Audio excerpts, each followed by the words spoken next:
Наш Бог не только любит нас, но Он хочет, чтобы мы кое о чем узнали. Сказано так: «Ты одеваешься светом, как ризою». Значит, мне тоже нужно одеться светом, как ризою. Но как одеться, доктор Суарес? Приняв Слово Божье.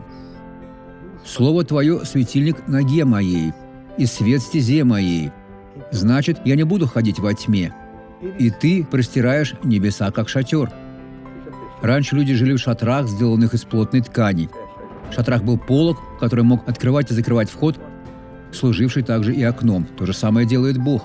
Так что вы можете быть уверены, что вы сможете простирать вокруг себя небеса, воспользовавшись именем Иисуса во славу Бога. Этот человек простер. Доктор Суарес, 30 лет назад у меня был инсульт. У вас был инсульт? Да. И после этого у меня болел позвоночник. Он болел? Сильно болел. Теперь боль прошла? Прошла. А зачем вам нужна была эта трость, этот костыль? Я упала и не могла ходить. Вы ходили только с ним? Да, с ним. Покажите, как вы с ним ходили. Теперь положите его на плечо. Все прошло. Положите его на плечо. Теперь ступайте твердо. Ступайте твердо. Идите красиво. Идите красиво. Вот так, слава Богу.